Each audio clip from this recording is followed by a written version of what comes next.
ሰላም ሰላም ውድ የማዳም ቅመሞች እንዴት ናችሁ? ውድ ቤተሰቦቼ በያላችሁበት ሰላማችሁ ብዝት ይበልልኝ። እንዴት ናችሁ? እኔ ያለው እግዚአብሔር ይመስገን ደህና ነኝ። አይናለም ነኝ። ዛሬ ደግሞ በአዲስ ዩቲዩብ መጥቻለሁ። በአዲስ ቪዲዮ መጥቻለሁ። አዲስ ዩቲዩብን ላይክ፣ ሼር፣ ሰብስክራይብ እያደረጋችሁ አበረታቱኝ። አዲስ ስለሆንኩ እርዳታችሁ ያስፈልገኛል። ላይክ፣ ሼር፣ ሰብስክራይብ አድርጉኝ ውዶችዬ። እንዴት ናችሁ? ሁሉ ሰላም ነው ወይ? በያላችሁበት እንዴት ናችሁ? ስራ፣ ጤና ሁሉ ሰላም ነው? ዛሬ ደግሞ በጣም እናንተን ያስቃል። በእርግጠኝነት ያሳለፍኩትን ነገር ስለሆነ እያወራሁ ያለሁት ወይም ያኔ አዲስ ሆኜ መጥቼ ምን እንዳደረግኩ ምን እንዳሳለፍኩ በሰዓቱ ሳይሆን አሁን ላይ በጣም ነው የሚያስቀው። ማለት እኔ በሰዓቱ የሆንኩትን እኔ ነኝ የማውቀው፣ ግን አሁን ላይ አልፎ ስናወራው በጣም ነው የሚያስቀው። በእርግጠኝነት እናንተንም ያዝናናችኋል ብዬ ተስፋ አደርጋለሁ። ይኸው ያለፈ ነገር ስለሆነ እና ደግሞ እንዲሁም ሌላ ነገር ዋናው ቁም ነገሩ ደግሞ አዲስ ልትመጡ ያሰባችሁ የማዳም ቅመሞች ቪዲዮ ቁም ነገር ያስይዛችኋል። ለአዲሶቹ ማለት ነው። ለነባሮቹ እንኳን አይሆንም። እንደውም እንዲሁም አዲስ መጥተው ለሚያውቁት አይሆንም። ግን ልትመጡ አሰባችሁ እንዲሁም ደግሞ መታችሁ የመጣችሁ ደግሞ ይሄንን ሰምታችሁ ትዝናናላችሁ። መቼም ይሄን ሰምቶ የማይስቅ የለም። ምክንያቱም ያሳለፍኩት ነገር ያለፈ ነገር ስለሆነ በሰዓቱ ብናደድም ያው ችግሩ አልፏል። በሰዓቱ ብናደድም ያው በራሴ ጥፋት ስለሆነ ጥፋቱ የራሴ ጥፋት ስለሆነ በሰዓቱ ትንሽ ጭንቀት ቢኖርም ግን እግዚአብሔር ይመስገን አልፎ ዛሬ ለማውራት በቃሁ። እና ደግሞ እናንተንም ያዝናናችኋል ብዬ ተስፋ አደርጋለሁ። እና ደግሞ እናንተ ይሄ የገጠማችሁ ሰዎች ካላችሁ ኮሜንት ላይ ጻፉልኝ። ግን እባካችሁ ቻናሉን ላይክ፣ ሼር፣ ሰብስክራይብ አድርጉልኝ። አዲስ ነው። ላይክ፣ ሼር፣ ሰብስክራይብ እያደረጋችሁ አበረታቱኝ። ገና አዲስ የተከፈተ ዩቲዩብ ነው። እባካችሁ ላይክ፣ ሼር፣ ሰብስክራይብ አድርጉኝ ውዶችዬ። ኑ አብረን እንደግ። ኮሜንት ላይ ጻፉልኝ። አዲስ የከፈታችሁ ካላችሁም አብረን እንደግ፣ ላይክ እንደራረግ። እንዲሁም ልከፍቱ ያሰባችሁ ካላችሁም አብረን እንደግ፣ ክፈቱ እና ላይክ፣ ሼር፣ ሰብስክራይብ እያደረጋችሁ አበረታቱኝ። ወደ ዛሬው ቪዲዮ እሄዳለሁ ማለት ነው። የዛሬው ቪዲዮ በእርግጠኝነት እናንተን ፈገግ የሚያስብል ነው። ምክንያቱም ያለፈ ክስተት ስለሆነ የማወራው ያሳለፍኩትን አዲስ ሆኜ ባለማወቅ ያደረግኩትን ነገር ስለሆነ የማወራው የዛሬው ቪዲዮ በእርግጠኝነት ያዝናናችኋል። አንገት የሚያስደፋ ወይም ደግሞ እንትን የሚል አይደለም፣ ግን ትንሽ ግር ቢልም አንገት አያስደፋም። እስከ መጨረሻው እነግራችኋለሁ። ቪዲዮውን እስከ መጨረሻው ማየታችሁን አትርሱ። ቻናሉንም ላይክ፣ ሼር፣ ሰብስክራይብ ባረጋችሁን አትርሱ። በያላችሁበት መልካም ቆይታ። እንግዲህ ውድ ቤተሰቦቼ እንግዲህ አዲስ ሆኜ ማዳም ቤት መጥቼ ወይም ደግሞ አዲስ መጥቼ ማዳም ቤት መጥቼ ማለት ወደው እንደመጣሁ ከክፍለ ሀገር ወይም ደግሞ ከኢትዮጵያ ወደው እንደመጣሁ የገጠመኝን ነገር ነው የምነግራችሁ። ያኔ 15 ቀን አንድ ወር 15 ቀን ቢሆነኝ ነው። ከዛ ቀኑ ጁማአ ነው። ከዛ ያው ጁማ መቼም አረብ ሀገር ያላችሁ ሴቶች ታውቃላችሁ።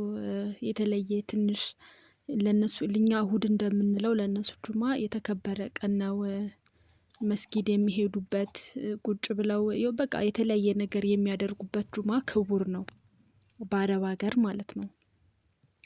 ከዛ ሰራርቼ ምናምን አጽዳድቼ ጨረስኩና ማለት ሁሉንም መቅደም ያለበትን ስራ ሰራርቼ ጨረስኩና እናንተ ይገባችኋል ብዬ ተስፋ አድርጋለሁ።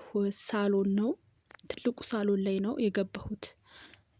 እንደዚህ ቁጭ ብሎ እንግዳ የተከበረ እንግዳ ወይም የተለየ እንግዳ ሲመጣ ነው እዛ ትልቁ ሳሎን የሚገባው። ማንም ሰው አይገባም ከዛ ውጪ ማለት ነው። ማለት ትርፍ ሳሎን ስላለ ያው አረብ ሀገር ያላችሁ ሴቶች በእርግጠኝነት ታውቃላችሁ ይሄንን። ሁለት ስለሆነ ሳሎኑ ብዙ ጊዜ ቲቪ ያለበት ሳሎን ሁልጊዜ መቀመጫ ነው። ሁልጊዜ ማለት የቤት ሳሎን ነው። ያኔ እንግዳ ሲመጣ ምናምን አይደለም እዛ የሚቀመጠው። እንግዳ ሳሎን የተለየ አለ። ሁሉም ነገር የተለየ አለ። እንግዲህ እኔ እዛ የሄድኩት መስታወት ላጸዳ ነበረ። ዞር ያለ ነው፣ አይሰማም። ኖርማል ከተቀመጡበት ከሚቀመጥበት ሁሉም ማለት ቤተሰብ ከሚቀመጥበት ሳሎን ራቅ ያለ ነው። ያ ሳሎን አይሰማም። እንኳን አይደለም ቀርቶ ቤት ሆነሽ እንኳን ወደ አንደኛው ሳሎን ሲወራ አይሰማም፣ እንኳን ከመስኮት ውጭ ተሆኖ ማለት ነው። ከዛ መስታወት ላጸዳ ሄድኩኝ እኔ። ያው እንግዲህ ፈገግ ያስብላችኋል በእርግጠኝነት። እኔ ግን ባለማወቅ ያረኩት ነገር ነው። ምንም አላቅም። አንድ አይነት አይደለም። የኢትዮጵያ መስኮትና የዚህ ሀገር መስኮት አንድ አይነት አይደለም። እኔ የማውቀው ኢትዮጵያ የኮንዶሚኒየም መስኮት ነው። የአፓርታማዎቹ በእርግጥ ሊመሳሰል ይችላል። እኔ የኢትዮጵያን አፓርታማ አላቅም፣ ግን ኮንዶሚኒየም አውቃለሁ። ጂፕላስዋን አውቃለሁ። መስኮቱ በጣም የተለያየ ነው። የዚህ ሀገር መስኮትና የዛ ሀገር መስኮት በጣም ይለያያል። በእርግጠኝነት እናንተ ስለምታውቁ ማለት ነው። ይሄንን ባልነግራችሁም ታውቃላችሁ። ከዛ መስኮት ላጸዳ ሄድኩኝና አጸዳሁኝ። መጀመሪያ የውስጡን አጸዳሁት።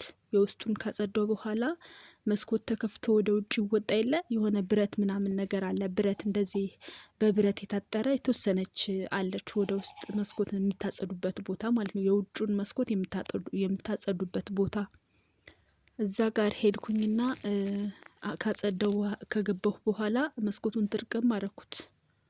እዚህ ጋር ነው እንግዲህ እዚህ ጋር ነው እንግዲህ ማለት ያው ባለማወቅ ነው ያረኩት።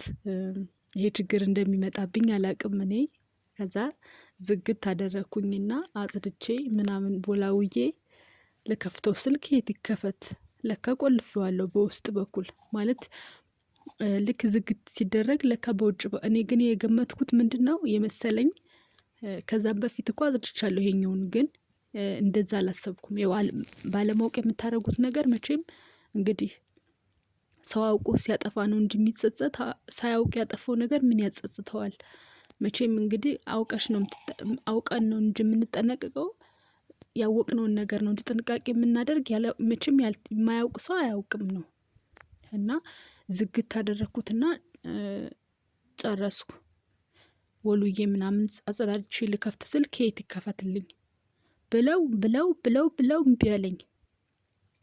የእውነት ግን በሰዓቱ የነበረኝ ቋንቋ አልችልም፣ አዲስ ነኝ፣ ምንም አውቀው ነገር የለም። በቃ ደበድባለው መስኮቱን ማን ይስማኝ? ምክንያቱም ርቀት አለው ያለው ሳሎንና እኔ የነበርኩበት ሳሎን በጣም ርቀት አለው።